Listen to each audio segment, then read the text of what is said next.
Hello and welcome to Startup World Cup. Startup World Cup is the largest global pitch competition in the world, and it's powered by Pegasus Tech Ventures. We're hosting this event in over 60 different countries, and there's a $1 million investment prize. My name is Noah Lashan, and I serve as the manager of Startup World Cup. I'm also an investor with Pegasus Tech Ventures, and I'm very happy that you all have gathered here today to participate in this regional event. This regional event would not be possible without our partnership from the organization helping to host here today. So please, a round of applause for these folks. Talking a little bit about Pegasus. Pegasus is a global venture capital fund based out of Silicon Valley. We've made over 200 investments to date and have over $1.7 billion in assets under management. We've invested in some top companies all around the world. Some of them include Bird, 23andMe, Airbnb, SpaceX, and many, many more. We invest globally and made investments in countries, regions including North America, Europe, Asia, and many more. So talking about the mission of Startup World Cup. Startup World Cup's mission is to foster innovation throughout the ecosystem, encourage entrepreneurship, as well as provide opportunities to network with those in the community, and finally provide opportunities for media coverages of these top conferences and startups. So some of the highlights of Startup World Cup, we've had over 50,000 attendees, thousands of speakers and judges, hundreds of media coverages, and we're on track to be in over 70 different regions around the world. So we've had tremendous growth. First cycle, we started in 16 cities, then we went to 28, then 36 regional events across 35 countries. So talking about some of the amazing keynotes we've had people like Steve Wozniak, the co-founder of Apple, and Reid Hoffman, the founding CEO of LinkedIn. These are some of the people actually sitting on our advisory board as well and are credited with creating the Silicon Valley community. Here's some of the judges that we've had over the past couple of years. We've had the president of Y Combinator, the founder and partner of DFJ and Draper Associates, the founder and partner of Techstars, and the founder and CEO of Founders Institute. These are some really top judges, and these are people that you can come and talk to about how to make your startup successful. So talking about some of our past winners. In the first cycle, we had Unifa from Japan. Unifa has been extremely successful and has signed on 40 plus partners, grew their revenues to over $30 million and are planning to IPO on the Tokyo Stock Exchange very soon. In the second year, we had Luca Labs. Luca Labs was a spin out from MIT that came out with a novel process for monitoring cancer. And they've actually closed a successful funding round with the investment from Startup World Cup and Pegasus Tech Ventures. Our most recent winner was Abivin. Abivin is a logistics company from Vietnam, and they've actually had tremendous success as well, closing a funding round and expanding to new countries. So talking about 2021-2022 cycle, we're expecting to have applications from over 10,000 startups across many different countries, and $1 million investment prize. And actually, we've talked to some of the participants aside, and they've told us that they don't necessarily need to be the winner of Startup World Cup, because having the opportunity to pitch at the grand finale, you get to be heard in front of 2,500 of the most prominent investors in the region. So talking about the structure, again, we'll have 70 plus different regional winners all coming to Silicon Valley to participate and pitch for that $1 million investment prize. So talking about the cycle in this current version, we have started in China, in Xi'an, China, in collaboration with Amazon, from there to Vietnam, from Bulgaria to Croatia, from Georgia to Argentina, and from Boston to where we continue our journey on today. So for the grand finale this year, it'll likely span from September 28th to 30th, 2022 at the Marriott Marquis in San Francisco. On the first day, we'll have the semifinal, then the networking party and workshops, and then finally the grand finale. If you want to hear about how to get an advantage in pitching, I encourage you to go check out Getting to Wow, Silicon Valley Pitch Secrets for Entrepreneurs from our very own Bill Reichert, who's a partner and chief evangelist at Startup World Cup. You can talk to Bill as well at the grand finale, and this is just one of the folks that you have the opportunity to interface with. So talking about some of the potential speakers for 2021, 2022, we have a board member from Microsoft, an SVP of Walmart, the former CTO of HP, and really many, many more amazing folks. So I encourage you all to come and attend the grand finale. Now let's continue on to the regional event we've all come and gathered to hear about today. I want to take a moment to say a special thank you to all the judges. Without you, this event would also not be possible, so please, another round of applause. Talking about the structure of today's event, so we'll have a pitching portion, then 2 minutes of Q&A or more, and then the judges will deliberate, and finally a winner will be announced. Now let's take a moment to watch the Startup World Cup grand finale trailer. Who's paying for it? Why do your competitors win? Welcome to the Startup World Cup.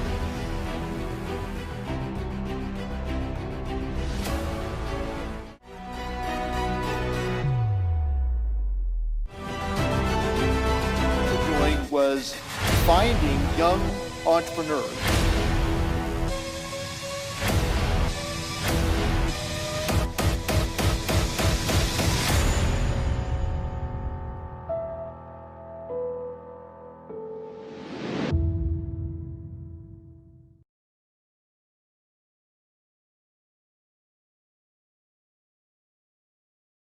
speech competition online. We have all the startups, we have all the judges, and we have lots of startups, lots of different verticals that we're gonna have today competing here.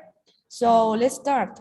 The first vertical is gonna be EdTech, as you can see, and we have 3 startups from EdTech: Joves Genius, TeamGo, and In Situ. So please, Joves Genius representative, share your screen and you can start whenever you want. You have 3 minutes. Thank you, Natalia. I'm starting my screen right now. Can you confirm that you see my screen? Yes, we can see perfectly. Oh, great. Hello, everyone. I'm Fernando, co-founder at Jovem Genius, and we solve a problem that all of you are familiarized, that we teach in the same way for 200 years.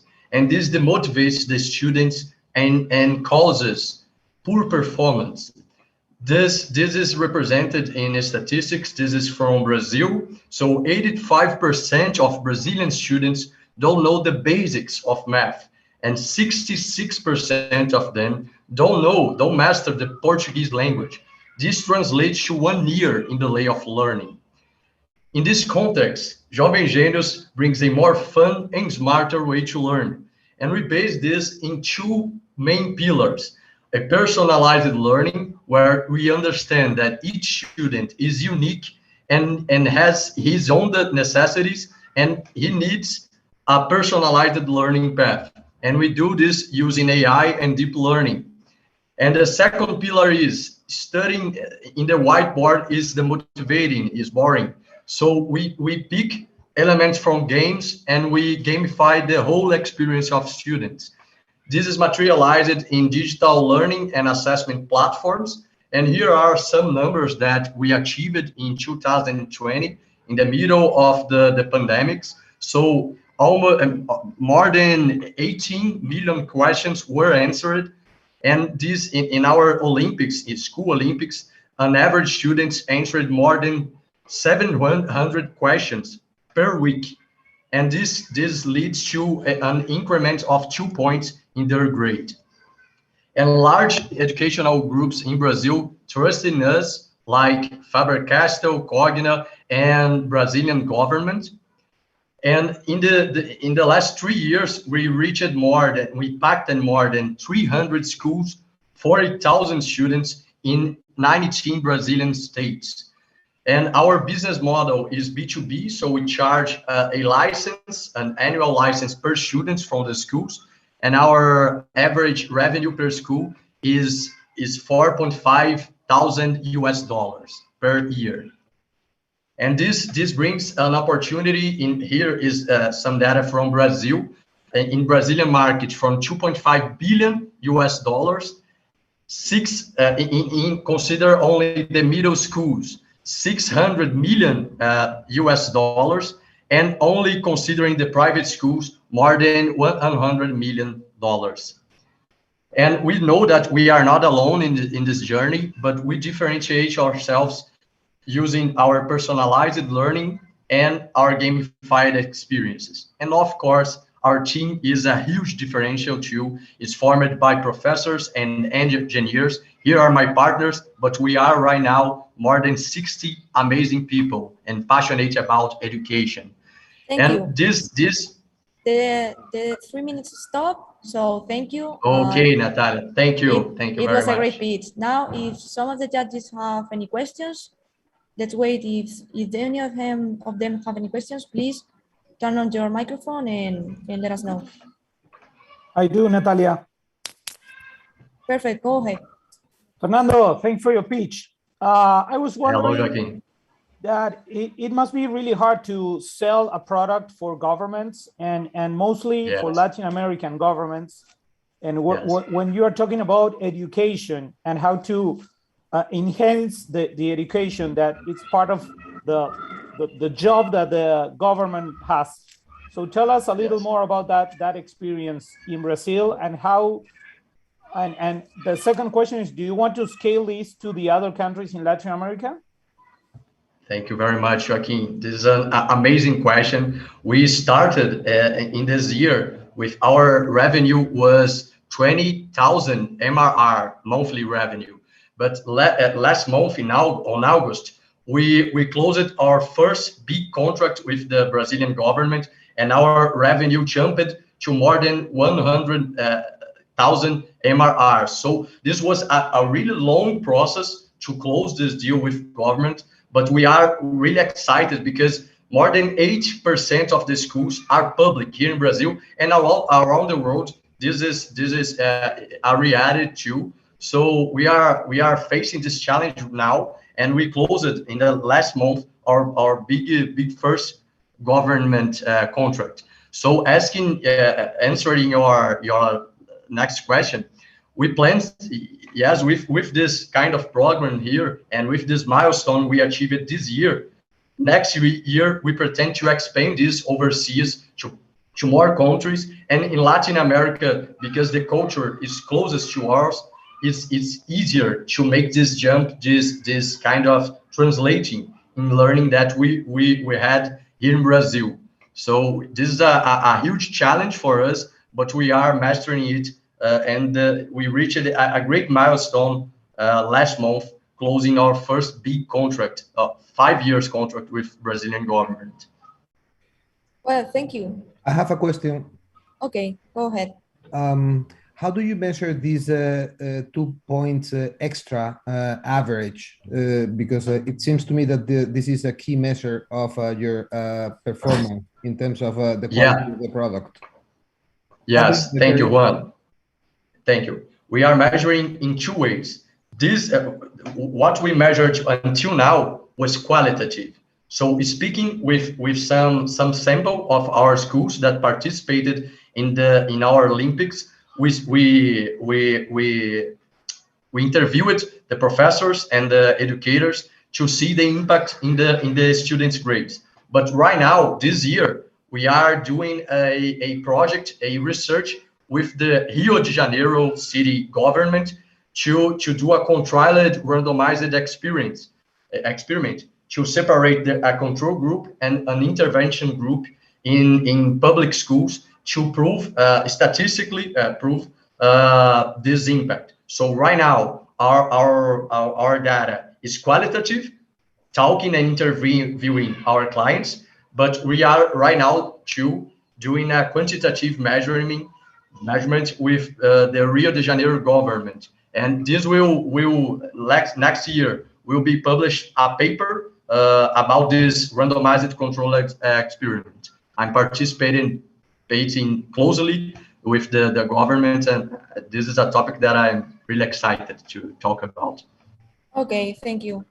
We move now to the next startup, so please turn off your Thank camera you all. again. Thank you, Natalia. Juan Pablo, please, your camera. Thank you. And now we move to Tingo, please. Good afternoon. Yes, good afternoon. I'm Gabriela Gallarre, the CEO and founder of Tingo. Let's share our presentation. Okay. Are you getting our presentation? Hello? Are you getting our presentation? Sorry. Yes, yes, I can see. Okay, I'm sorry. Okay, yeah. Thanks for having us. We are Tingo. Our dream is to enable new generations to turn their legacy of spending and debt into a new future as investors, starting from Latin America to infinity and beyond. Let me introduce Pilar, Alan, and Santi, 3 teenagers in Latin America. Do you know what they have in common? Simple. Children in Latam have no idea about money, savings, or investment. And why?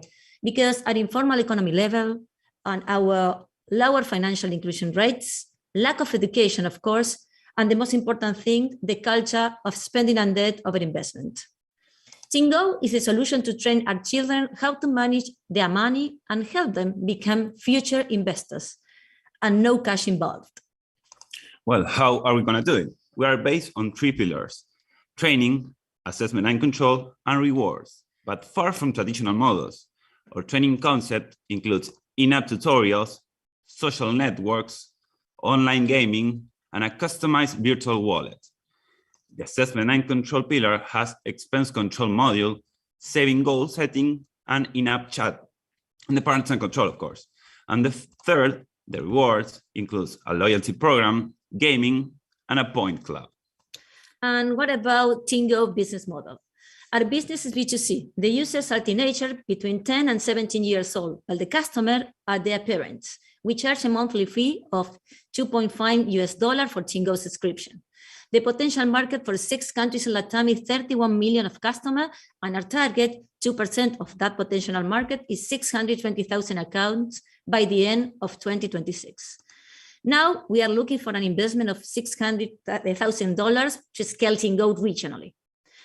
The secret sauce of this has 4 ingredients. The first one, the training approach. Second, 100% of customer satisfaction. The third one, our community, more than 40,000 followers in our social networks, TikTok and Instagram. And the fourth, of course, and the most important, our team, including the advisory board and providers. Let's watch some results so far. As we said, we launched Tingo as a beta version in October 2020. And since that, we have more than 1,500 downloads and 641 accounts, which of them, 55 of those accounts are women. In our social networks, we have more than 1 million likes. We won the second place in Naves 2020 contest in Argentina. We were finalists in Startup Olé. This is why we are here. And we are part of WISE Women in STEM Accelerator program. But the most important is we created a new education format in the new normal. Thank you so much. Thanks for having us. Well, thank you for your pitch. Now, if any of the judges have any questions, and if not, we move to the following startup. Any questions? Sergio? Good morning. Hello everyone. Congrats. First of all, congrats for your pitch. I have a question. You told us that you were promoting your brand through TikTok and email, but those are social nets that parents do not use that much. How do you plan on getting to the final customer, which are the parents? Okay. First of all, TikTok is only for kids. And Instagram, we are using, the idea is to put information for parents. And we are participating in the classic social media through advertisement, and I'm part of a lot of financial programs just for parents. We split this communication, one for kids in TikTok, and for parents, Instagram and the classic social media. Okay, understood. Thank you. Thank you. Any other questions from the Yes. judge? Okay. I have a question. Please. I understood that you have 50,000 followers on social media. How many of those are paying customers? The paying customers are 600 for parents, because this is a beta version. The idea is we launched this MVP last October for 3 months in order to validate our business model. Now we are planning to escalate this. Okay, I would recommend for you to have a look at Balio. It's a company I have invested in and has a similar objective as you have. Thank you. Okay. Right. Okay. We are planning. What is our idea, Joaquin? We need to change this legacy in Latin America. We need more investors. And what is our model, or the way to change this debt is about training new generations. This is the idea. Right. Thank you. Okay, now we move to the following startup, the last from the FTech vertical, and is in situ. So please start sharing the screen. In situ members, please. Oh, I'm beginning to share my screen. Hold on a second, please. Okay, perfect. Okay, can you see my screen? Yes, we can see. You have 3 minutes now. Okay, in situ is the world's first marketplace dedicated to the international language education market. 2.5 million people travel every year to another country to study languages, and they spend $12 billion every year. 80% of them study English and 20% study other languages. 90% of the customers are under 35 years of age. They are native digitals who wish to book online directly with language schools and avoid the intermediary agencies in order to save money. On the other hand, language schools find it very difficult to have good visibility on the internet and reach these customers because they are mainly small businesses. This is the problem we have today in our market. Back in 1995, travelers wanted to avoid booking their hotel rooms through travel agencies, and they went online to find hotels and book directly. But that process was uncomfortable and very time-consuming. Then Booking.com appeared, solved the problem, and became the world leader. This is exactly the same situation we have today in our market, and the reason to create In-Situ, to give visibility to schools and to help customers search, compare, and book online as they wish. Most of our competitors focus on the 80% of clients who want to study English, so there is a tight competition in this language. However, we're focusing on the 20% of other languages where there is little or no competition at all, despite the fact they represent $2.4 billion per year. The vast majority of our competitors have a limited offer of courses and accommodations. We aim to have the largest and most diverse offer in the world. At the moment, we're offering 8,000 courses and 2,000 accommodations in 34 countries. All of our competitors in the world, all of them have a traditional business model based on attracting potential customers for a sales team to make the sale. However, our focus is 100% digital. We are offering our customers online bookings as they wish. We are being disruptive. We're doing things in a different way as our competitors. We make money on the commissions we charge to the sellers who operate on our platform. Today, our gross margin is 18%, and it will go up to 24% in 2026. Our sales objective for 2022 is 3 million, and it will be 72 million in 2026. We're looking for an investment of 500,000 euros to scale up. In-Situ has been created by the owner of Newlink, which is the third largest agency in the Spanish market by turnover. We have a team, plenty of experience, with a deep knowledge of the market, a very good value proposition for both the schools and customers. We are being disruptive, and we aim to become world leaders. Thank you so much. Well, thank you for your presentation. Please stop sharing the screen, and if any of the judges has any questions, it's the moment.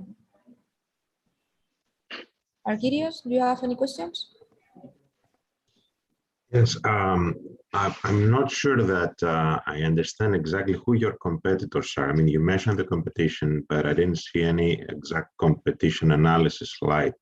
So I'm not really sure. Also, I'm not really sure what if the presence of intermediaries, I think you mentioned, is a global problem or a local problem. Thank you.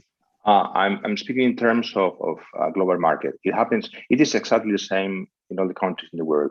Most of the competitors are agencies, right? So schools offer their courses, their language courses, and the accommodations they have through agencies to customers. These customers want to avoid to go through intermediary agencies, and so the schools, right?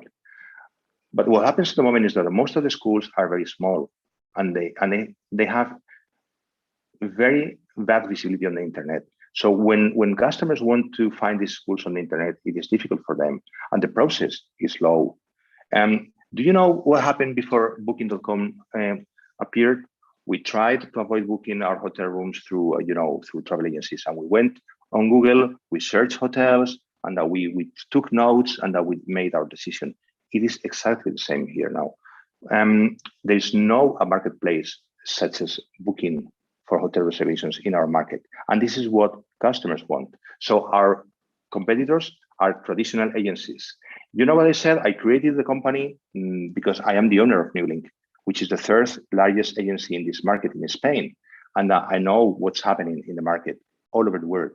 So In-Situ is here to compete against my traditional agency, to be honest. But what I think is that most of our customers want to go online, want to book online, and they can't book online today because there is no e-commerce, there is no marketplace where they can book online. The only way they can book today is through a salesperson. This is the way all the competitors in the world try to attract customers. You know, a sales team. They attract a potential customer, then there's a salesperson making the sale. This is not scalable at all. And most of the competitors only act in one country: Brazil, Spain, France, Portugal. You know what I mean? If we create what we're doing, we have created the first marketplace in the world, which means that we can operate globally in other countries and we can scale up easily. And we offer the clients the chance to book as they wish online. Okay, thank you very much for your answer. I'm gonna ask you to be a little bit more with shorter answers, please, because if not, we won't have time for everyone. So thank you. Thank you. I have a question, Natalia. Yes, but please keep it simple and so short. Very simple. Chema, you're comparing yourself with Booking. At some point, when I book something at Booking and I have a problem, I'm a grown-up and I can deal with that problem. But when it comes to booking something for my kid, it's, let's say, 16 years old, 18 years old, at some point I want to lower the risk, you know, and be sure that everything should work perfectly. So how are you trying to deal with that? Because as I said, the market is 2.5 million people, right? Half of them are over 18, they're adults. We're focusing on this target. We're not going to the under 18s group of age. We're focusing on the 18 plus target group who are adults. Great, thank you very much. Now we move to the next startup. Now we're gonna have a little bit of a change of plans because some of the startups cannot stay because they have meetings with the investors. So now we're gonna have this startup here, SymbioX, and they're gonna do their pitch, and then we will continue with the schedule you all have. So I'm gonna ask the judges to skip the form until they reach this startup, and we will start. So please, the representatives of SymbioX. Yeah, thank you, Natalia. Thank you.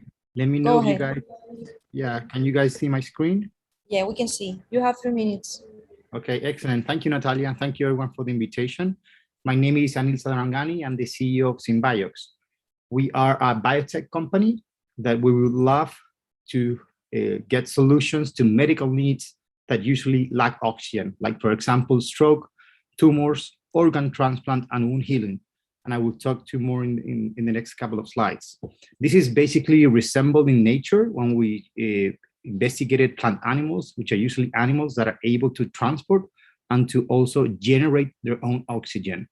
The most diabetic medical need that I'm going to focus on today is chronic wounds, which are wounds that usually do not heal after 30 days. The most common examples is the diabetic foot ulcers, where usually the patient gets diagnosed and this wound will never close. It usually gets infected 50% of the time, and 20% of the time, unfortunately, it gets amputated or even getting gangrene.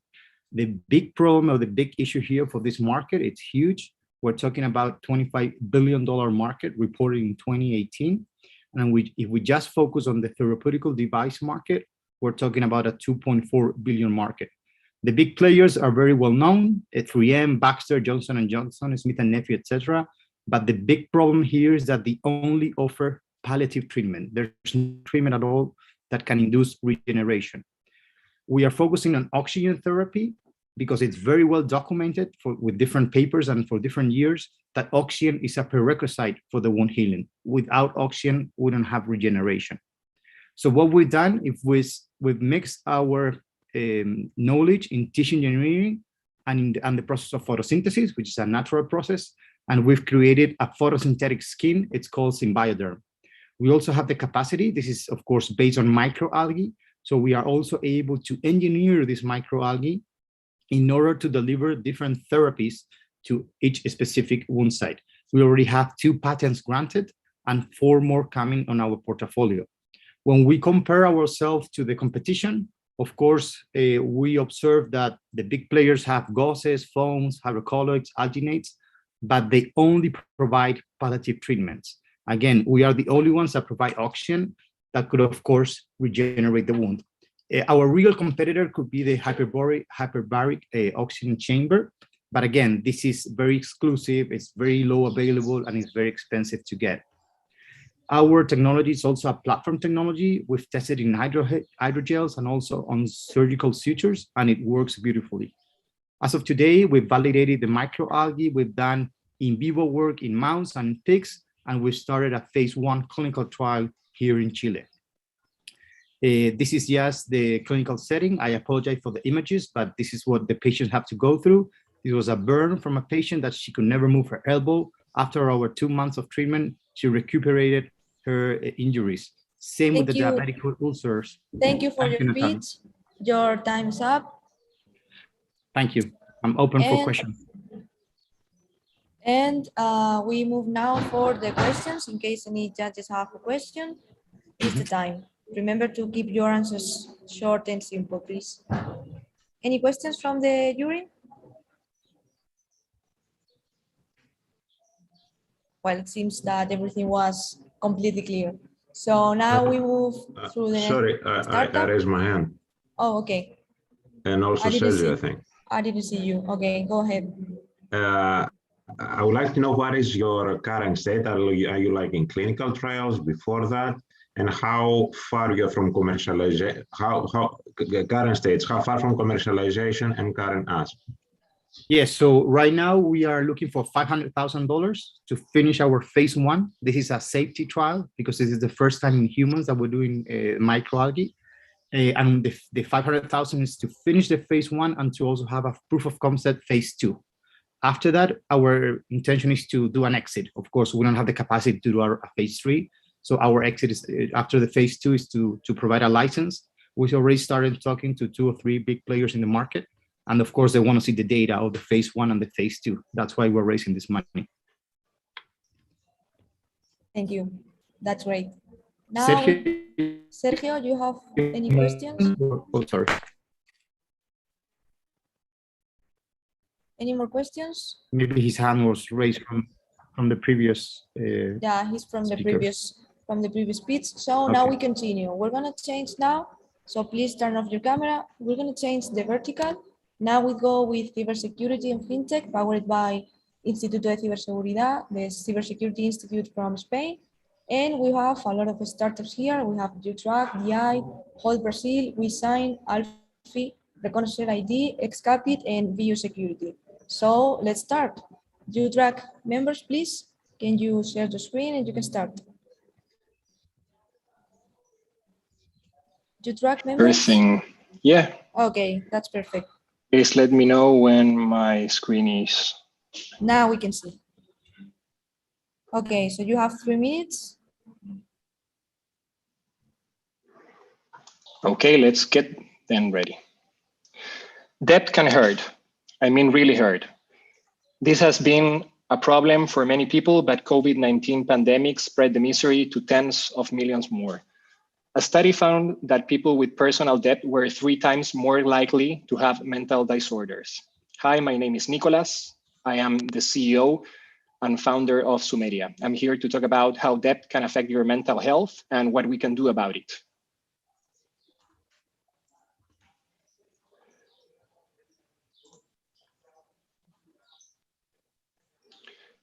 On the first 3 months after a severe debt, the risk of mortality increases by 5%.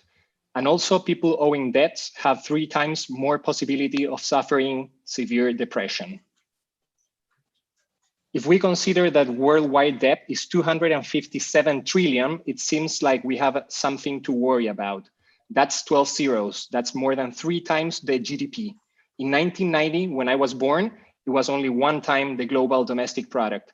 And if we put $1 bill after the other, we could do more than 100 round trips to the sun. We see debt collection as going to the doctor, but in a much more human, empathic, and friendly way to diagnose and provide personalized treatments to those in vulnerable moments. We are building a new emotional scoring category by using AI to radically improve customer satisfactions and happiness to prevent mental health disorders. Through a data processing platform, we gather all the information regarding customers to analyze psychological, emotional, and context variables to suggest companies how to best approach their customers when they need it most. The results are economic and social impact. Through different data sources, we have 3 plans of variable monthly rates per each ID, like a scoring as a service, where companies can process their customers' data and recommend through AI the best solution to implement on every stage of the customer journey. Regarding our traction, I want to share with you our impact with one of our customers. They're a huge retail here in Latam, Falabella. We managed to decrease by 22% their operational expenses, 6% increase in the monthly portfolio recovery, and 7 times return over investment. Like Falabella, we work with other customers like Banco Santander, Caja Los Andes, Lipigas in very different verticals.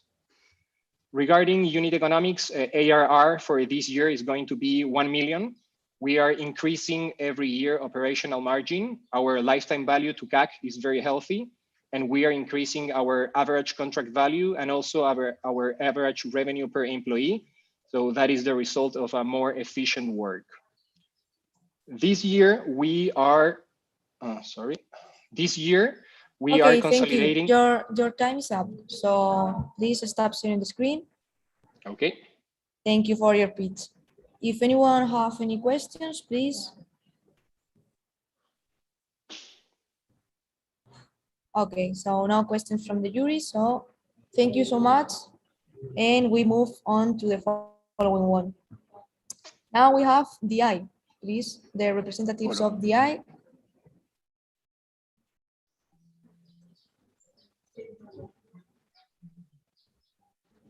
Hello, someone from the startup DI?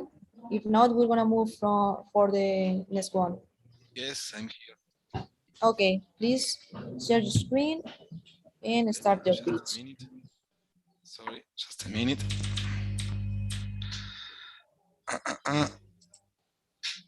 Are you seeing my presentation? Yes, perfectly. You have 3 minutes now. Okay. Hello, everyone. My name is Javier. I'm the co-founder. In 2010, the co-founders team met each other while we were working at IBM. Guido was always concerned about the cost of error and opportunity for doing repetitive tasks. Facundo, he always wanted to develop his own automation platform, and I have ADHD disorder, so for me it's impossible to perform the same manual task twice. I try to automate them. We set a win-win scenario where people free their time and business earn money from that. We built our own product, and our product is the only one in Latin America built with open source technology, and we have been invested by Globant, which validates our technology. We have several automation ready to be deployed at the areas on your company, and now we are joining our automation with legacy systems with blockchain solutions. We are developing smart contract and secure contract oracles. No, precisa não. I'm hearing someone speaking. Our monetization came from 3 revenue streams: from consultancy training, setup fee, and platform annual subscription. And our company is growing every year. And the important thing is that this year we were able to start doing business with Spain and Mexico. About our market, the forecast worldwide for the RPA market is set about 21.6 billion euros for 2025. And the blockchain market is expected to be $70.5 billion by the 2026. European market is growing really fast, and with this pandemic situation, it blows up. And talking about competitors, for example, we can take UiPath as a case of study, which their evaluation is 32 times more than their billing. About our competitors, we are the only one with guarantee a return of investment in less than 6 months, and we are the only one which is handling blockchain solutions. We are searching for $3 million, and we are expecting to use that money, 40 in the product of an operation and 60 in international commercial expansion and propaganda. That's all. Thank you very much. Thank you so much, Javier. So anyone has any questions from the jury, please turn on your microphone and feel free to ask.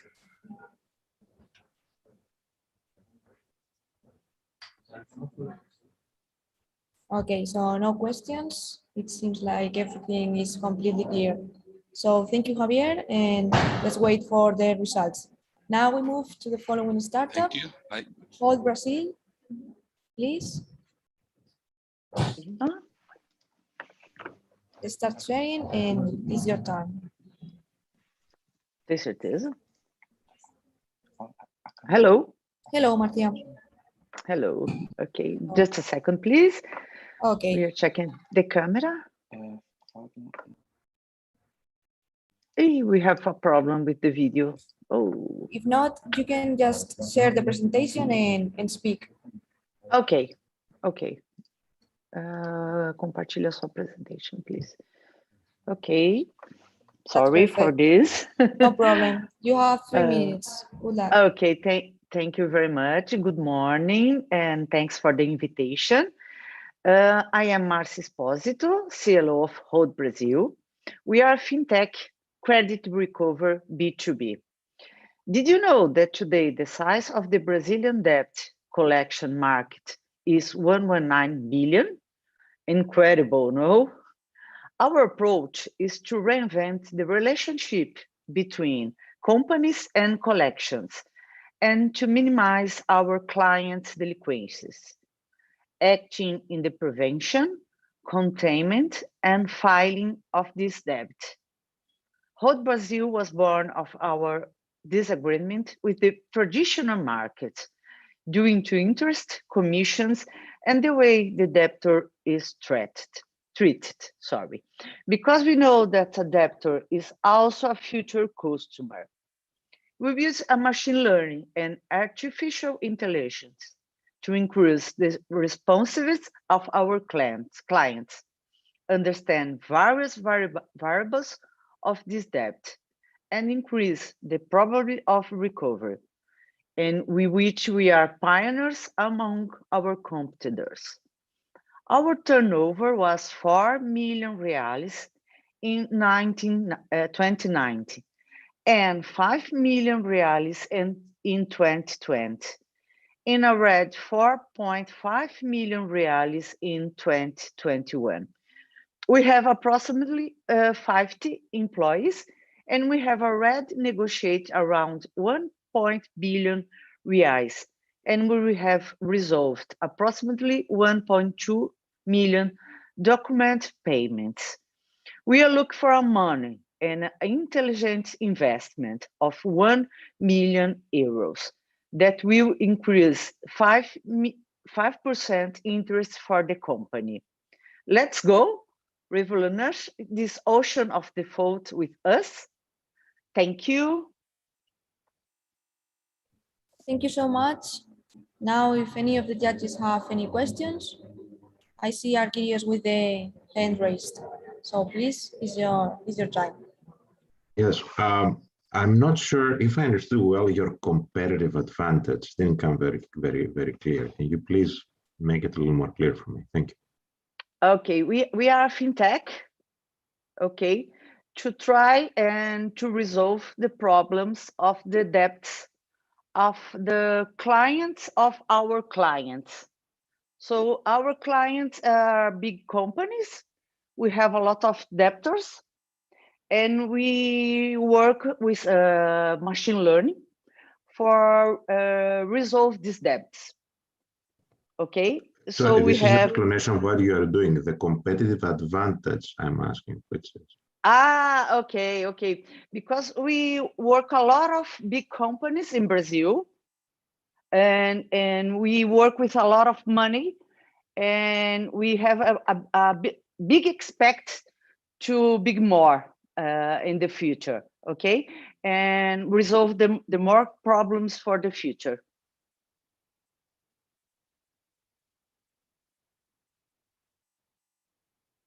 Okay, that's perfect. I see no other judges have any questions, so we move to the following startup. Thank you, Marcia. Thank you. Now we move to WeSign. So please, Marcia, start sharing. That's it. And now we can see the representatives of WeSign, please. Hi, everyone. Let me share my screen.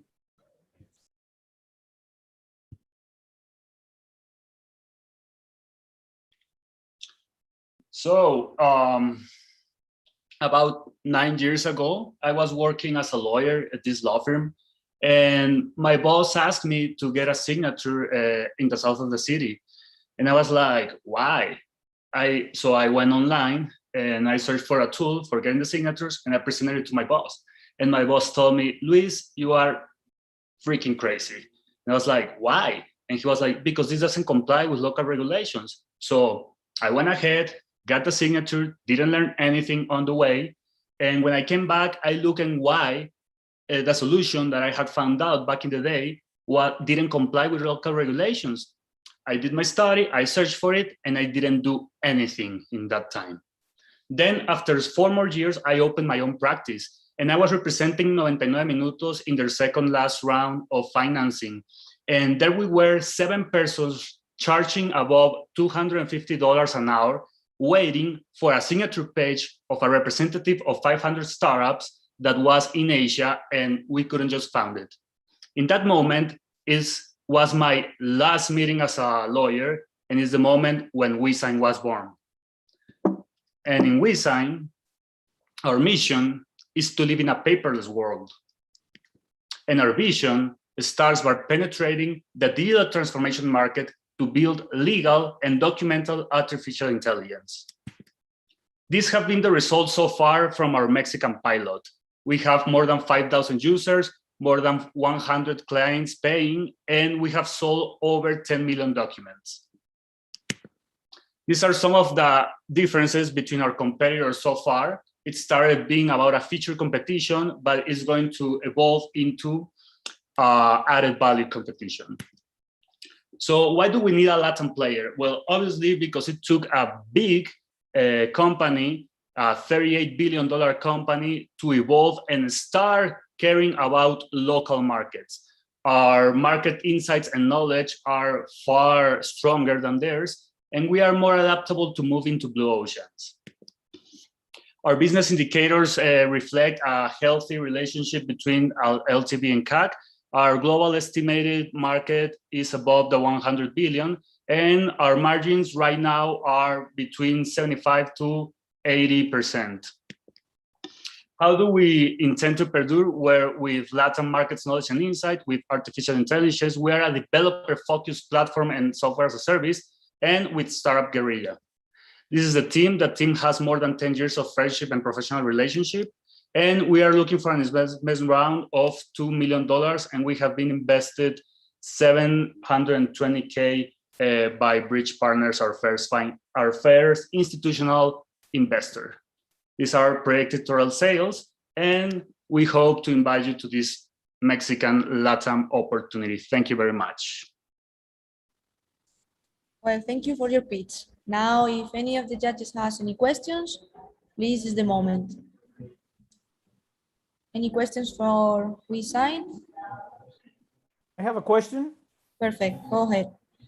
Luis, thank you for your pitch. It was great. I believe that this is an incredible pain that everybody has. So let me understand. DocuSign is a great solution, but it doesn't comply with local regulations. Okay, so basically what you're trying to say, you're trying to tropicalize, give a regional compliant what DocuSign is doing. Is that correct? Yes, that's the first step, because it doesn't end up there. Because there is nothing that DocuSign cannot solve with more money, but time is an issue for them. So our vision, first, we saw competitors as, first, they don't comply. Then we got up into a feature competition, but now we are into an added value. Now we see competition as an opportunity to build a powerful artificial intelligence based on the data that passes through all these documental platforms that will be the future for legal and automation of document workflows. So it's a process, I would say. Thank you. Any other questions? That's great. So please stop sharing and we move to the following one. Thank you. Now is the turn of Alfie. So please, Alfie representatives.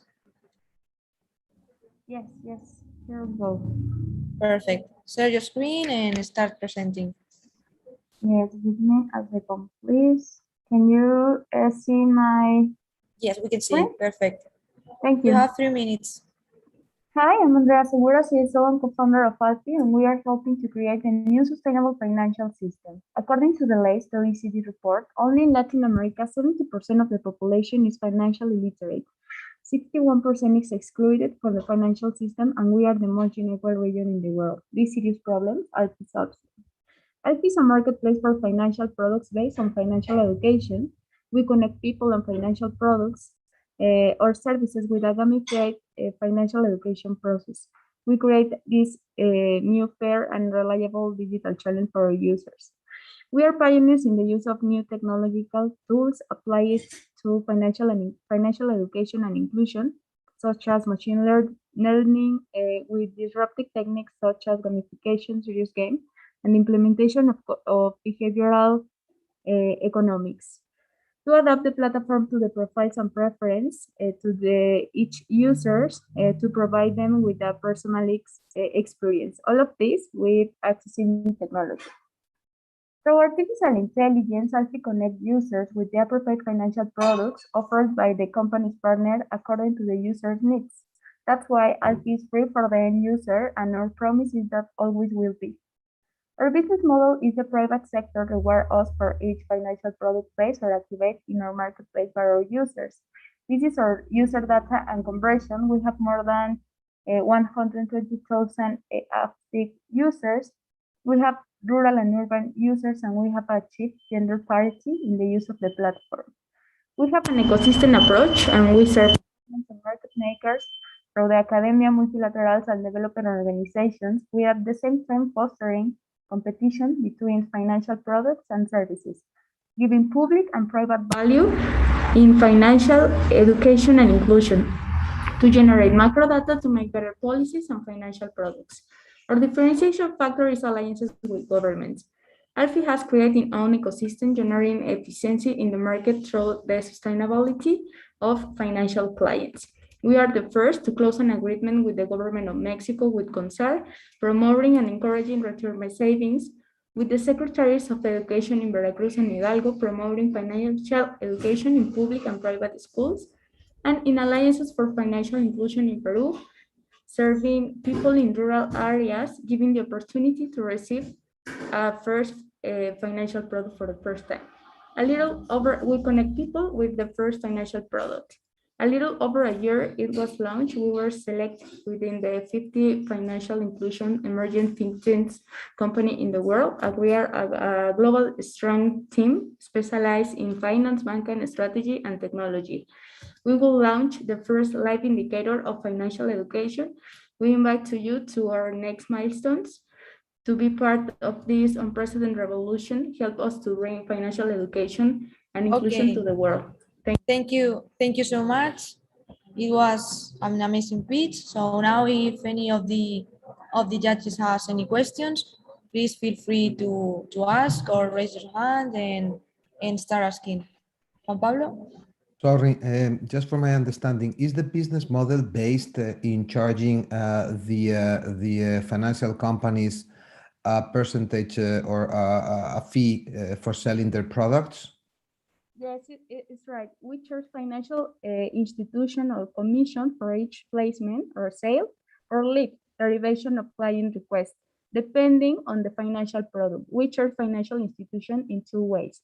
For the first, for investment products, for between one part of the collocation, the product, and the commission for fund analysis for the useful life of the fund. And the other for banking products by leads calculate by the placement or activation according to the financial product and volume. So it's different for each financial product for a different institution. But yes, it's for financial institution that we charge. And the difference with other supermarkets, financial supermarkets, is the people you're serving. Which is the difference with other financial supermarkets?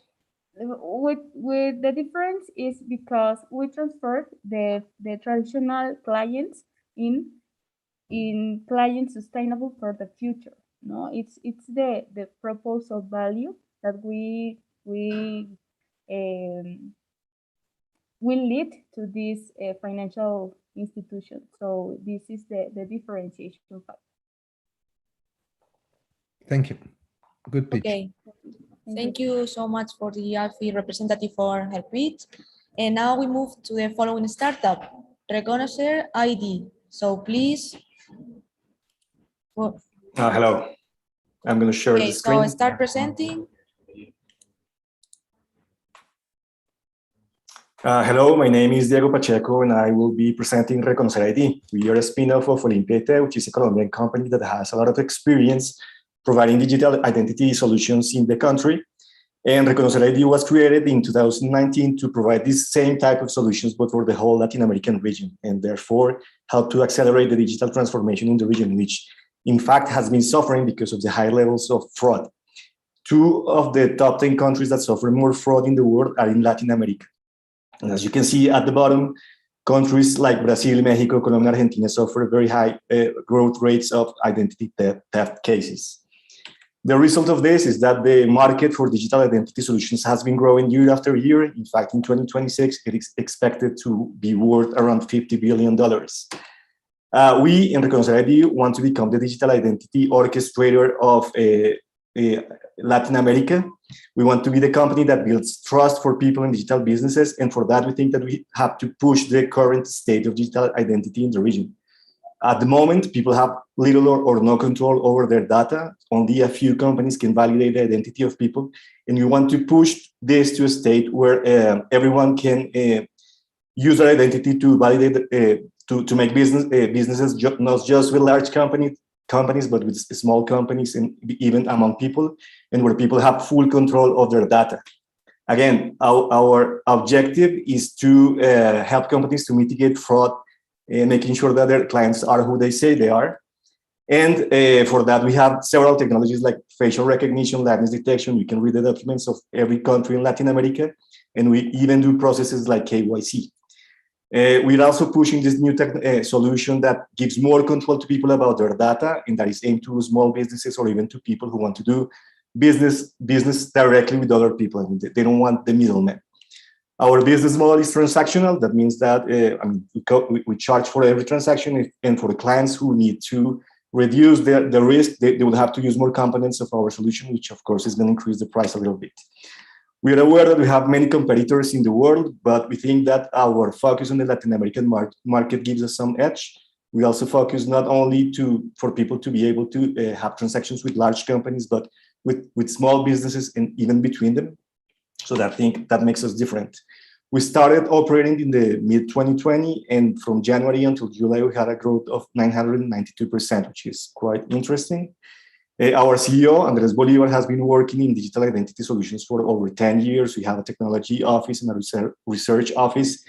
We're aiming to use the best technologies for fraud detection, and we have a country manager in Mexico to make sure that we have an impact in this important market. We have around 20 people in Colombia, and we expect to have soon around 7 or 8 people in Mexico. So thank you very much. Okay, thank you for your pitch. And now is the time for the questions, in case any of the judges have any questions. Okay, it looks like there are no questions from the jury. Now, Argyrios. Hi, Diego. One quick question.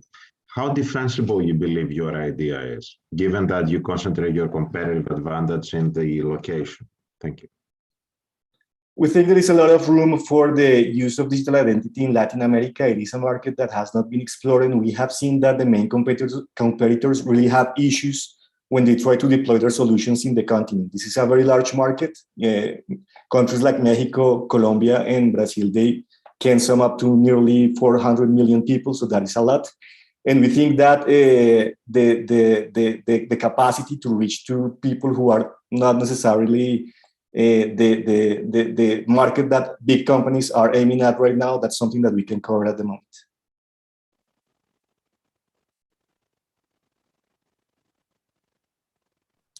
Okay, thank you so much. If there is no other questions, we move to the following one. So now, please, the representative from Excapit. Hi, how are you? Hello. I'm sharing my screen.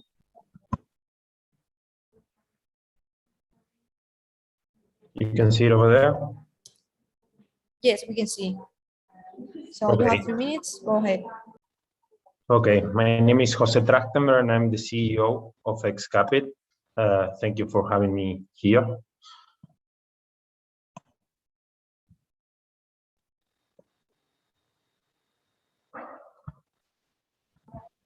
We stopped hearing you. Yeah.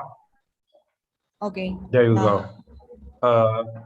Mainly we are facing a huge problem and we want to stop the downfall of financial illiteracy. Historically, people had really huge troubles regarding to efficient capital management, mainly because of capital, time, or education. And since we now have blockchain and crypto, we have huge opportunities to make this market more efficient and democratic. That's why we have developed a fully ecosystem in which you can solve all of your financial needs, but the starting point is the education, financial education. We launched our company in 2018 and we have closed important partnerships since then. First with Binance, and now this year we have been investing and incorporated in the UNICEF Innovation Fund. We have been developing investment products since 2019, and we have been dealing with big data, machine learning, and AI from there on. We have been growing since the day we were born, and now we're growing exponentially. And mainly that's not only because of our technology, but instead of that, because of our passionate and multidisciplinary team. We have an ambitious plan, but from there on, we are planning to first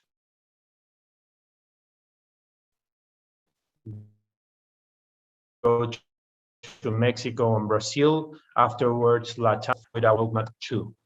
We are launching our crypto wallet, which is self-custodial and open source, with the chances to not only plan, save, invest, but even donate in the same way. This is how it looks, our current product. We have a huge opportunity in this first stage, not only in Mexico, but instead of that in Latam. Our main competitors historically has been Morgan Stanley, but nowadays, since we are an on-chain asset manager and a multi-blockchain financial trader, we know that we gather together the financial traditional assets and also crypto assets. We have been growing through content and also growing our communities. And from there on, we have been invested by UNICEF, and we hope we can count on you now. Okay, thank you so much. And now it's time for the questions. Anyone has any questions from the jury?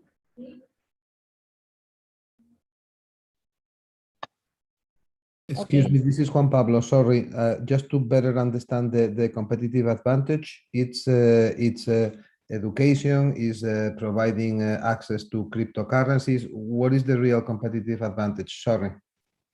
Yeah, actually, if you had an investment account in Morgan Stanley, for instance, you would have to be wealthy. You would have to be a millionaire. From the chances that gives us cryptocurrencies, you now can have a diversified investment portfolio through cryptocurrencies, since you have fully exposure to different markets, and also achieving the financial planning and the wealth manager through AI and machine learning. Now it's accessible to all of them. So mainly the ticket, the technology, and the markets that are massive accessible. Thank you. Good pitch. Congrats. Thank you. Okay, so thank you to both of you.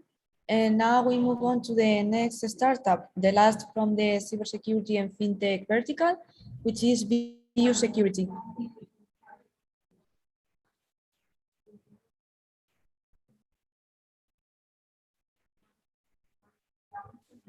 Hello. Hello, go ahead. Yeah. Can you see a presentation? Yes, we can see. Perfect. Well, hi all, my name is Gaston Chenet. I'm the COO and partner of VU. Well, as you can see in your countries, in your cities, the future is now. It has been accelerated a lot because of pandemic. Everything is closed or then open, then it's closed, so we don't know how to do the things. Well, we started using digital signature, face recognition, and things like COVID-19 vaccination processes. That means that cybersecurity and those digital tools are super important. Well, Sebastian, who is my partner and the CEO of the company and the founder, have seen this like 14 years ago when he went to the bank with his grandma because they needed proof of life. And then they said, hey, why the hell I'm here in the bank, saying that Maria is alive. So he founded VU to improve the quality of life for citizens and organizations, building secure digital experiences without friction. Right now, VU is a company that has clients in 27 countries, more than 170, is protecting 300 million people. And we are more than 150 viewers. Which is our secret sauce? We are a product company, very scalable. We provide state-of-the-art technology. We are super oriented to customer success, and our business model is flexible. We provide licenses and SaaS. Some of our clients are Visa, Santander, Falabella, big companies, big enterprise companies of all the verticals and industries. We have won several competitions like the Santander X, and that's because the positive impact that we provide to the world. That is the reason why IDB, Globant, Telefonica, and other companies has invested, and venture capital has invested in VU. And this is part of our team. Right now, we are a lot more. Any question? So any of the judges has any questions? It's now the time. This is Juan Pablo. What do you need? How much money are you looking for, and what do you need the money for? No, right now we are not looking for money because we have finished a $12 million Series B. So we will maybe start doing the Series C. So right now we need to execute. So we need like more network than money. Okay. Thank you. Good pitch. Any other questions for VU security? Okay, so now we move and we change vertical. We are gonna go now with agri-food tech. And here you have all the startups that are gonna participate. We have Einstead, we have Unibio, we have eFresco, and we have Agromat. So let's start. Please, the Einstead representative.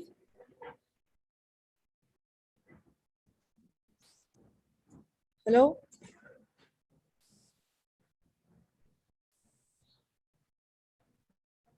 Hello, you can share your screen and start presenting. Yes, ma'am. Okay, so hello, I am Brian Resnick, and I am COO of Einstead. At Einstead, we are driven by the conviction that green electrochemistry will change the world, cleaning up industries, generating sustainable chemical reactions, and contributing to a better quality of life. To enhance product development, chemical reactions became essential. Numbers behind those chemical reactions, they don't reach our table or our hands. Imagine a package that not only says, for example, made in Spain, but also made with pollutants or made at the expense of the environment. Nevertheless, steering the industry towards an increasingly natural and sustainable path is possible. At Ainsted, we transform the way food is produced. We are developing an intelligent nano-electroreactor to create cleaner processes and products.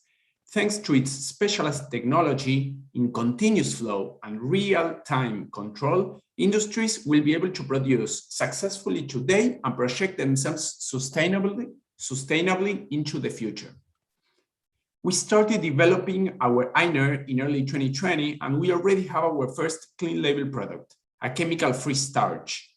With our continuous starch acetylation system, we have validated the technology. These systems allows a 60 times more efficient production and reduces the use of chemicals. We are currently in the process of patenting the technology and are conducting trials with a multinational ingredients company. With green electrochemistry, we can help combat climate change today, reducing energy and water consumption by 80%, reducing CO2 emissions, and the use of chemicals as well. We are currently focusing on the food and beverage industry.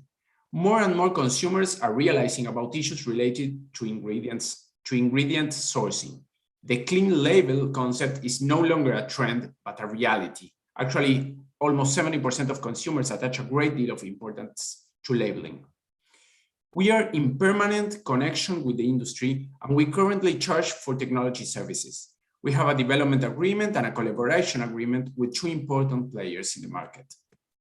At the end of 2019, our company was invested by Grid Exponential, and today we are starting the search process for a seed investment round that will allow us to accelerate the development of the technology, start the process for new patents, and expand commercially. The impulse to transform unites us. We are a passionate team specialized in various disciplines. I am Brian, COO, and we are directed by Atilio, who has experience in project management in companies such as Google, and Nahuel, he's a PhD and a specialist in bioelectrochemistry with extensive experience in the academia. So that everything that comes into our hands doesn't harm your health or the planet, it is time to unite the power of doing with the impulse to transform. Thank you. That's great. Thank you so much. Now, if any of the judges has any questions.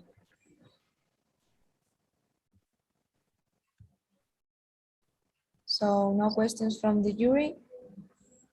Okay, everything was completely clear from your side. So now we move on to the next startup, which is Univio, please. Okay, hello everyone.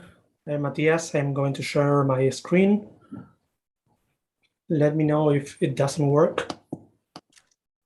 I think you must see my screen now. Okay, I'm sure you all know that the carbon we are releasing into the atmosphere is accelerating climate change. But do you know that the carbon stored in the ground is twice the one found in plants and air combined? However, in the last 70 years, industrial agriculture has promoted the use of chemical pesticides that are damaging soil and releasing much of this carbon back into the atmosphere. And this is a problem for farmers who suffer soil degradation, must pay increasing costs of applying agrochemicals, and are facing more and more regulations. That's why at Univio, we develop an ingredient to make pesticides less toxic to the soil. We at Univio are allowed to create a new type of products that keeps the chemicals already known by farmers, but drastically lowering toxicity. Thus, they can reduce application doses and avoid the problems of natural compounds. After 10 years of research, we developed a particle from a natural polymer we obtained by recycling the waste of shrimp that is affecting the Patagonia. From these crustacean shells, we create our particle that works by encapsulating the chemicals and releasing them over time. Ketonano is a powder that can improve many agrochemical formulas, like fungicides and even fertilizers. So far, we have finished our MVP, I received some awards, we have received some demand from companies, we have signed agreements to outsource the particles productions, we are doing our first pilot test on the field with 2 potential clients, and now I am in Korea with the aim of opening our first seed round. But what is more important, we have 4 patents that let us build a family of products for agriculture and expand to other industries in the future. Our business model focuses on the sale of these particles, and we compete with other products in functionalities, but none of them have the same advantages of our nanotechnology. The global market for pesticides is around 2,400 billions, and imagine if only 10% of them were optimized with nanotech, and if we could reach a 5% market share, we are talking about $1 billion business. Unibio was founded by Claudia and Vera, 2 recognized scientists who came from disciplines that do not normally work together, material science and life science, and we understand the importance of keeping soil healthy. Join us to accelerate the global transition to a more sustainable agriculture. Thank you.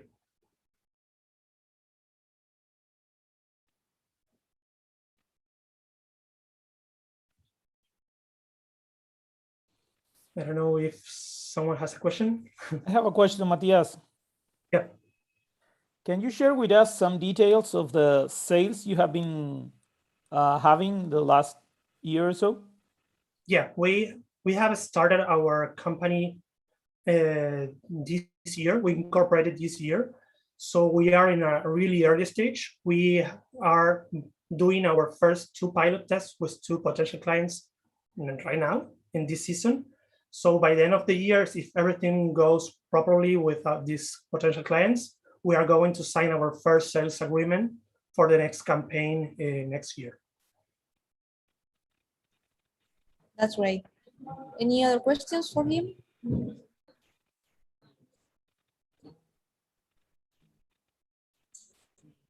Okay, then thank you, Matias, for your pitch and your presentation. And now we move to the following startup, which is eFresco. Please, the representative. Hello. Hello. You can hear me? Yes, we can hear you perfectly. Yes. Share the screen. You can see my screen. Yes, we can. You have 3 minutes now. Good luck. Okay. eFresco is a platform that facilitates cross-border trading of fresh produce, mainly fruits and vegetables. So if you want to send an orange container from Spain to Saudi Arabia, how you will secure the quality and payment terms. This is what we are trying to solve. I am Ammar Shami, the founder of and CEO of eFresco, and we have my brother. He is the CTO and co-founder of eFresco. Now, if you look how trade transaction is implemented, you will see that there is no integration between actors of trade transaction.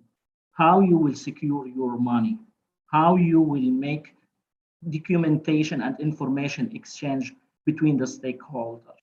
Shipping companies working alone, exporters and importers working alone, banks and corresponding banks are alone, and inspectors, they work like silos.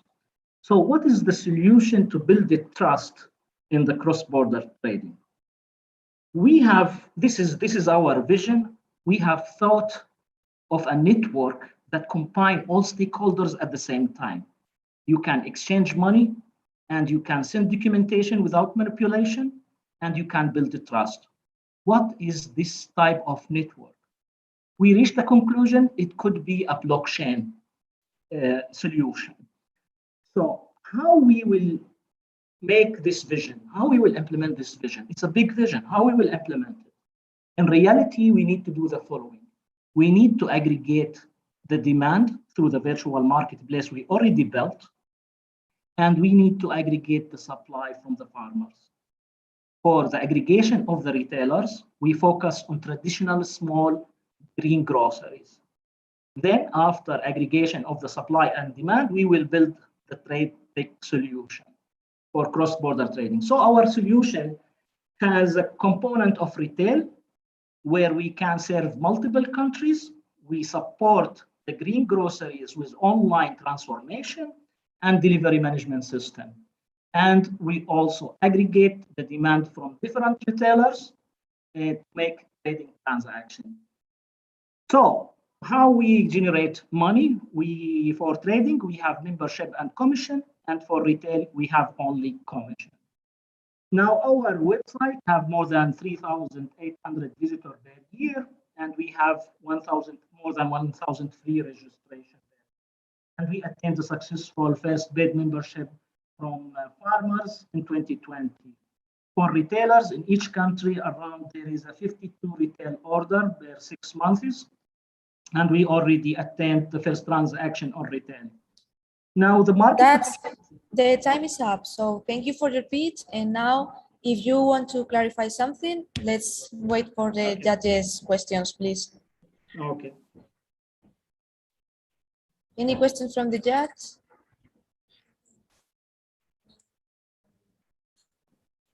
Yes. Can you tell us more? Go ahead, Okay, Juan Pablo. Sorry.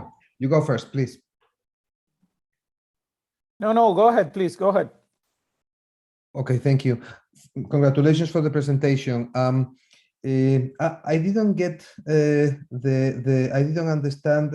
I understood the part of connecting both the retailers and the farmers. What happens with the other parts of the value chain? Are they members of this trading platform? How do you charge that? How do you connect them? Sorry. Yes, the problem globally in virtual marketplaces worldwide in agriculture is that there is no integration in the supply chain or in consideration of the supply chain. So there is no real driven demand. There are no real buyers in cross-border trading. So how we will create that?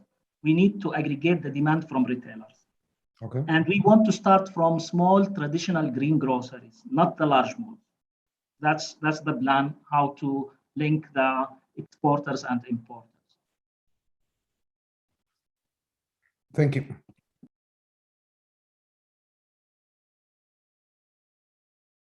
Now the other question. Yeah, I think this is a critical thing here in this business, that you need agreement between all the actors. How are you planning to get that? Yeah, it should be implemented in phases. You need to start, in reality, you need to start by aggregating the demand from retailers. And then when you aggregate the demand from retailers, you can know how much quantities are needed for trade, for import or for export. And then you create a market. And after you create the market, all stakeholders will come to you on the same table. You need to create a power to attract the other stakeholders. Okay, thank you very much for your pitch and for the questions to the jury. And now we move on to the next startup, the last from the agri-food tech vertical, which is Agromat. So please, the representatives. Hi, everyone. Thank you very much for having us. Can you see my screen? Yes, we can see. You have 3 minutes now. Good luck. Great. My name is Francisco, and I'm one of the co-founders of Agromatch, the online community for agriculture machinery. So we started working in 2018 based on two big problems in this industry. First, the really low use of this machinery. It's estimated that more than 60% of the year, the machines are stopped without generating any value. On the other hand, you have really high investment for only seasonal use. I mean, to buy a tractor for $25,000 or more, plus operational costs, doesn't make any sense if I'm going to use it just a couple of months in the year. So here we have the opportunity to connect machinery owners with idle capacity with producers that would like to rent these machines during the year and the different seasons of use. So based on this, we have Agromatch, the platform that connects demand and offer of machinery, that provides profitability to the end-use machinery, and also provide all the logistic associated to the rental. Our business model starts with the match, with an average ticket of $1,000 per month per machine. Then we have a supervision in order to make sure that the machine leaves and returns in the same condition. And finally, we also provide all the transportation and the technical support in case of any failure. This with our network of transport providers and mechanics, and with a 30% commission per transaction. Our value proposition focuses on solving the biggest issues in the rental of agricultural machinery. And everything is aligned to promote our mission, to promote collaboration, sustainability, and community in the agriculture industry. Currently, we have more than 800 available machines, more than 2,000 B2B users, and we have managed to build more than $1 million in transactions with organic growth in these first 3 years. We have an in-house platform that has allowed us to create, to have these two big differentiators. First, the automatization of processes that allow us to convert this business model in something really scalable, and also the data analysis through IoT, that is allowing us to raise information in real time about the use of the machinery national way. We have had a lot of amazing traction in the last year with a lot of media cover, and we have an amazing team of engineers and agriculture engineers that have combined the world of technology and agriculture in an excellent way. And currently we're looking for a seed round of 700,000. We have raised some of it, and we have amazing projects to work on and keep increasing the volume and reach of this great ecosystem. So thank you very much. Thank you for your pitch, and now is the turn for the questions, as you know. So if any of the judges has any questions, it's the moment. Juan Pablo, you have any questions? Which are the countries you are studying now? Currently, we have only operations in Chile. We have had some prospect travels to Mexico and Colombia, which have a really good cultural fit, and the market size is even bigger than we have here in Chile. Thank you. Congrats. Mm-hmm. Thank you. I have a question. Okay, go ahead. Francisco, based on your pitch, I think you're only in the agro sector. Are you planning to move to the other sectors like constructions, industrials? Yeah, that is a really common question. We plan to focus in the agro business based on the cycles that the agriculture has, like the seasons of use of the machinery changes based on the different types of crops, different zones. And we have a lot of experience, more than 30 years of experience in agricultural machinery. So we're planning to focus all our efforts in this business that has a lot of to offer and has much less competitors than the construction. Okay. Thank you for your pitch. And now we're gonna change verticals again. So now we move on to the biopharma tech, e-health, and HR tech. And let's see what startups we have now. As you know, we already saw the pitch from Symbiox. So now we only have Selectivity and Talent Academy. So now please, Symbiox, start. The representatives of Symbiox, please. Of Selectivity, excuse me. Okay, I'm here. Thank you, Natalia. I'm Jonathan, CEO at Selectivity, and I would really love to have your attention for only 3 minutes, please. It's going to be amazing. So let me know. Can you see my screen? Yes, perfectly. So, okay, we are Selectivity, and what we are doing, we are bringing access to fertility treatment to everyone, everywhere.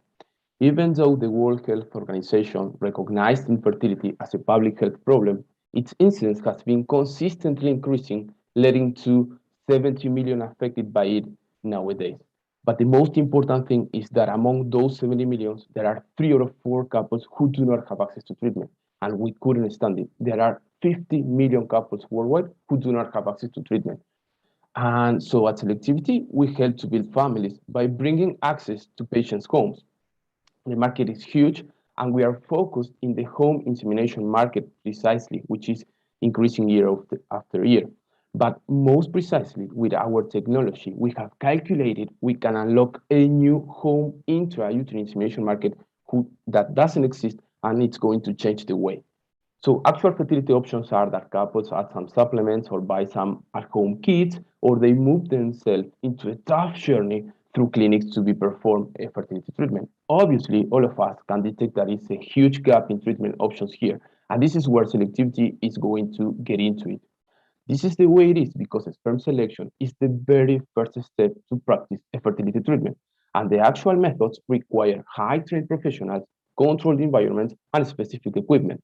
So with our patented technology, which is a biomimetic membrane, we can select passively the necessary quantity, the healthy spermatozoa, and we take care of the DNAs of the cell selected. So this membrane integrated into this sperm selection device allows us to perform a selection anywhere, among that it is fast and simple. And it performs as the actual methods as well.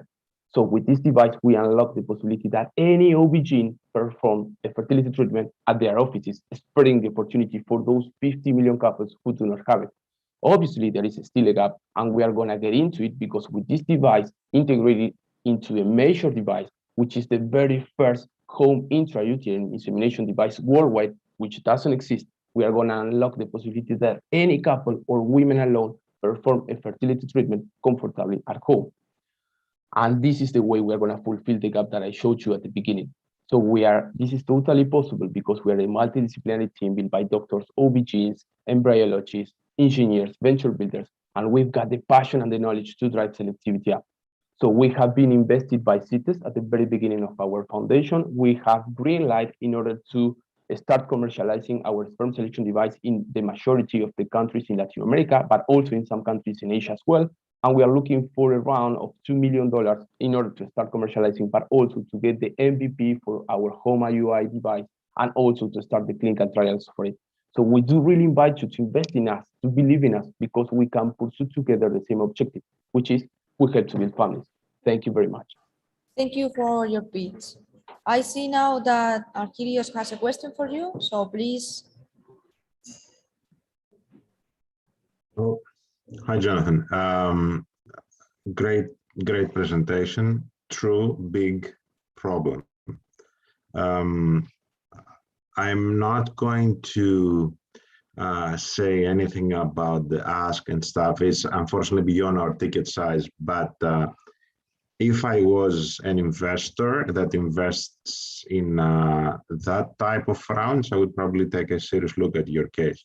Now, my question is, what is your biggest challenge now?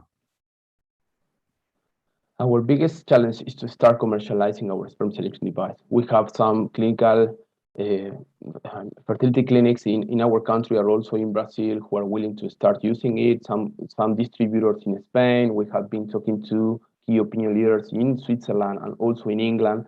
And we are wanting to have the minimum amount to mount up a building factory as a minimum one to start commercializing it. This is the biggest challenge because we have come up to the development of it like in the last 2 months. And it's performing exactly the same way as the actual methods. It's really incredible. Thank you. Thank you. Good luck. Thank you. Okay. Thank you to both of you. And if there aren't any more questions, we move on to the following startup. Thank you, Selectivity. And now is the turn for Talent Academy, please. Hi, I'm going to share my screen. Perfect. Can you see it? Yes, we can see perfectly. Okay. Hi, everyone. My name is Mauricio Becci, and we are Talent Academy. We are helping people thrive with talent and culture intelligence. There is a huge problem in the way we work. Over 50% of people are likely to leave their jobs in the next 12 months. And COVID has made it even worse. So it's easier than ever to change jobs. HR investment is over $370 billion, but still companies lose over $500 billion in productivity and turnover. So this is a very negative ROI. How companies measure success? One of the key metrics of success in employee success is Employee Net Promoter Score. The average eNPS for the top 10 companies in the US is 15, which is very low. According to Bain & Company, promoters are 3 times more productive and have 50% less turnover than detractors. So the challenge is how we turn detractors into promoters. That's where Talent Academy comes in.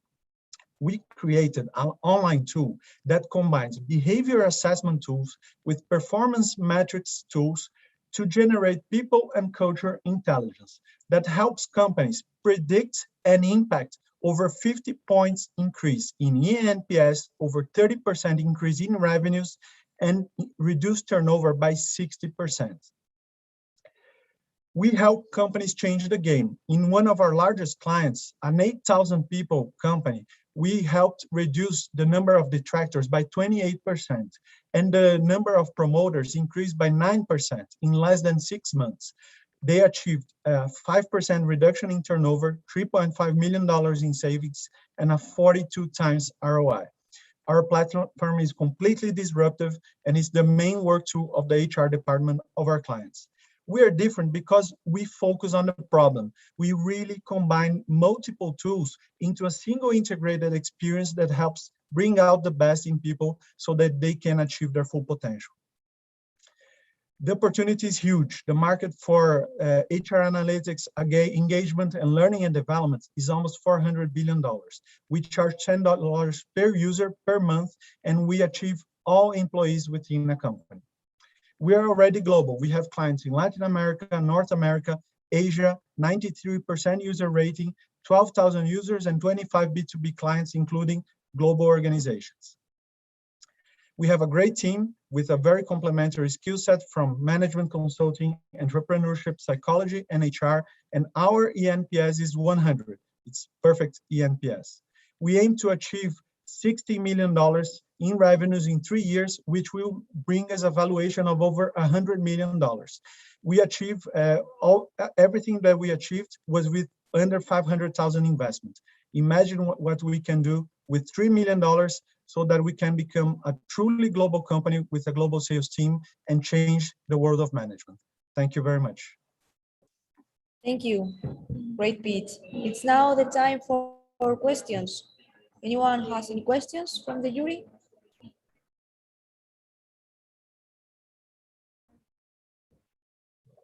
So one hand raised, Argyrios, please go ahead. Mauricio, what was your previous ask? So for the last round, we raised $500,000. Okay, all right. So this 3 million is going to take you for how long? What is the runway? Yes, we want to increase our runway to 2 years so we can do the Series A and achieve $3 million in ARR by 2023. Thank you. Welcome. Next question, please. Mauricio, can you please explain again your business model? Sure. We charge an annual license per user, and our clients, they buy the license for everyone within the company. So they pay $10 per user, so per employee. And we achieve, or we aim to encompass all employees within a company. Okay, thank you very much for your pitch. Now we move to the next startup, and we also change vertical. Now is the time for, as you can see, energy and sustainability powered by Iberdrola, and we will have 3 startups here: LLK Engineering, Clever Solar Devices, and the Startup Barcelona. So now we start with LLK Engineering. So please, the representative, go ahead. Okay, my video is not allowed to open because it's stopped. Because someone here, there stopped my video. Okay, it was me because you joined it because... Okay, thank you very much. I will start it again. Okay, thank you. Okay, thank you, Natalia. Okay, thank you, Natalia. Please share your screen and start the pitch. Okay. Good luck.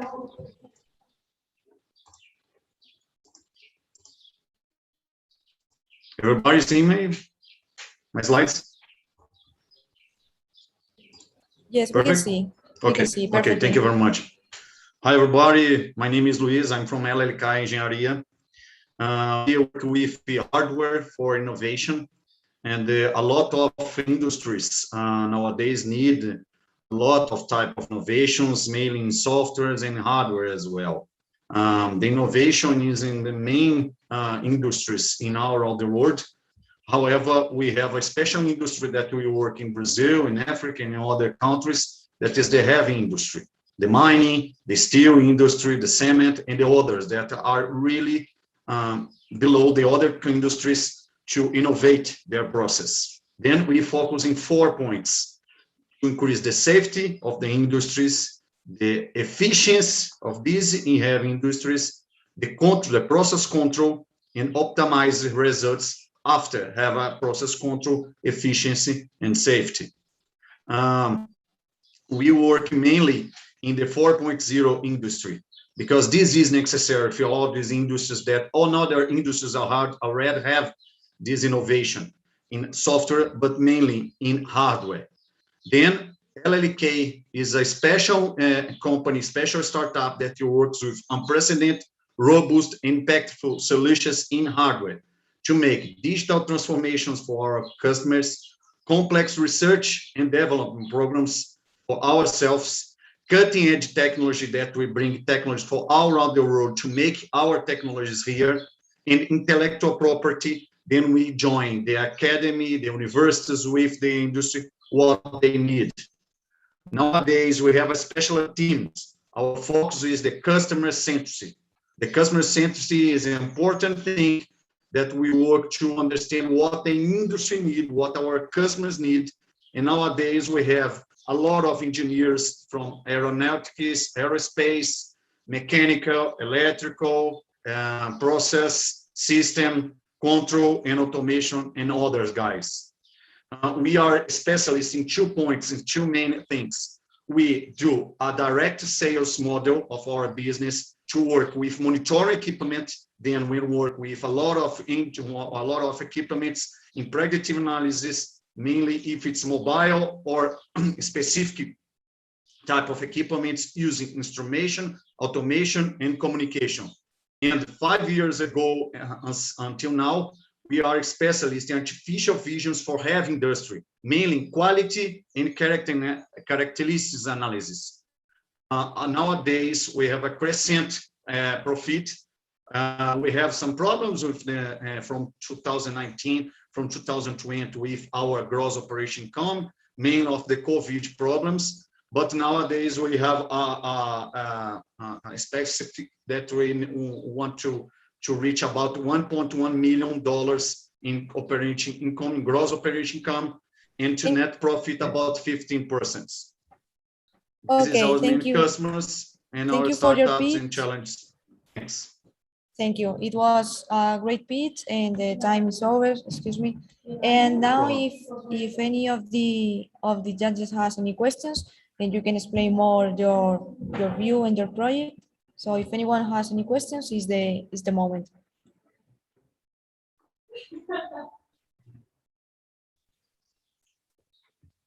No questions from the jury? Okay, then we move on to the following startup. Thank you so much for your pitch. And now is the time for Clever Solar Devices, please. Hello, good afternoon. I'm going to share my screen. Okay, can you see my desktop? Yes, we can see perfectly. Okay, great. So, do you think that photovoltaics is an advanced industry? Hello, my name is Bismar Nander. I am the CEO and founder of Clever Solar Devices, the company that is transforming how the photovoltaic plant runs its operation. If you Google operation and maintenance on photovoltaic plant, you will find these kind of images. What have all those pictures in common?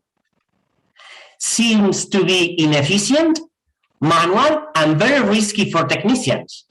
That's keeping me thinking, it must be an easy and safer way to do this. Photovoltaic installations are like a car. If you would like to enjoy your car during many years, you should go to the car mechanic to change the oil, the wheels, and so on. In the case of photovoltaics, it's the same. Troubleshooting production plants is performed minimum once per year. Disaster check is done by thermography with drones thanks to pilot with flight license. But electricity is not only hot, and that's the reason why it's complemented with manual procedures. Screenings only up to 5% of the installation because of the cost and the time that takes, the energy losses and the production and high exposure to technicians to different risks. We are proposing one solution that digitalizes this procedure to simplify it with 3 simple clicks from your desk. That, thanks to digitalized diagnostics, energy production could be improved on 12% and reduce current operation costs up to 70%. To review the full installation on that simple way brings the opportunity to take better and more accurate business decisions. We are very happy supporting increment overall power plant efficiency. There will be more families that will take advantage of renewable energy. We are proud to work for a more sustainable and greener world. So then, when you think on photovoltaic technology, don't stay behind.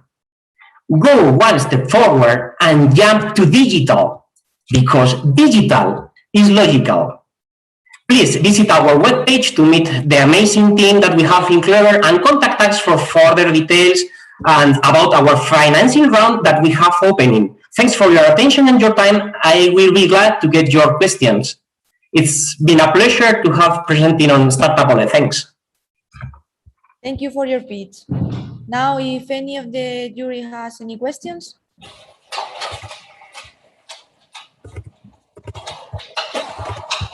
Anyone has a question from the jury?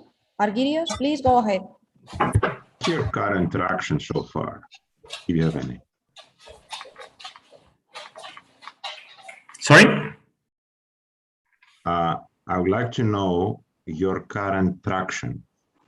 So what we are, all our efforts are focused on utility scale companies, big companies with a lot of installations.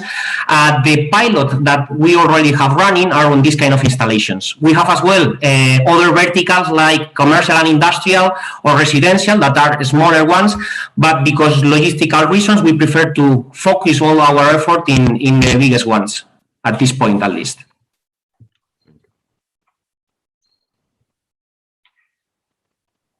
Great, thank you to both of you. And now Sergio, do you have any questions? Yeah, I have one question. Hello, Isma, nice speech. Well, I have a question. How many full-time employees do you have, and would you be able to satisfy the needs at a utility level? So, well, at utility level, what we are doing or what we are performing is a tool to simplify the current procedures. Our team is a small team. We are 5, and we are looking for the growth, the team with a CTO to help us to continue with the roadmap and CEO as well for operations. So we are looking for the following round just to grow the team and all the services that we are looking for to continue developing. Okay, nice. Good job and good pitch. Thank you, Sergio. Great. Thank you to all of you. And if there are no further questions for him, we move on to the next startup. Thank you to Clever Solar Devices. And now we move on to the next and last startup for the day, Startup Barcelona, please. Yes, hello, good afternoon. So is my screen? Yes, we can see. You can go ahead. Okay. Good afternoon. My name is Lucas Martinez from Startup Barcelona, and I would like to introduce you how we use Earth observation and data for quality of life indexes. Our product, GreenDesk, is focused on several markets where emerging demand of environmental and sustainability data is presented. But there are few and small data providers, and data is not easy to scale because it's not easy to provide a worldwide product or service. GreenDesk, our product, is creating the first customer-centric full service platform to cover this need. And how we do it as a one-stop shop, easy to integrate because of the protocols, scientific approach, thanks to our know-how and experience, and with global coverage, thanks to the use of satellite images. Grindex transforms not only satellite images, but also other GIS information into value-added information. We collect the data, we perform a smart data processing, and then we deliver this information via an API. An example is the green map, where the vegetation info is transformed into an index that is easily interpretable by the citizen. In this case, this index and grid map is used by a customer, MAT, real estate agency in Barcelona, that helps the customers to choose their new home.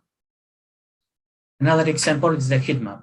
In this case, we use series of thermal images to detect heat islands in the city, so that are related with less comfortable areas to live.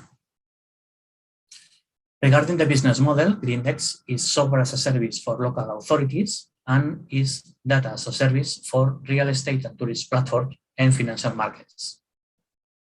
The price of Grindex depends, in the case of the subscription, on the number of users. In the case of the API calls, on the number of calls. And also we have consultancy projects that are ad hoc projects, so they have ad hoc price. Compared to competitors, Grindex is providing the most advanced solution in the market. Thank you to the homogeneous data, added value indexes, global data, scientific process, one-stop shop, and that it's product-oriented. Our team has extensive experience in machine learning, integration of satellite data, modeling, capabilities, data fashion, integration, and of course, on business and on management. To make this possible, Grindex is looking for an investment of 1.6 million this year and in a 5 years plan. This money will be used mainly increasing the technical department, but also in sales, partnerships, and of course, general administration. Great. Great pitch. Thank you so much. And now is the time for the jury to ask their questions. So in case anyone has any questions, please go ahead. Argirios, do you have any questions? Yeah. So congrats, Lucas. From what I understand, you take commercially, publicly available data like from Copernicus or other sources, and you package them into a product. Now, from what I saw, there were quite a few markets out there.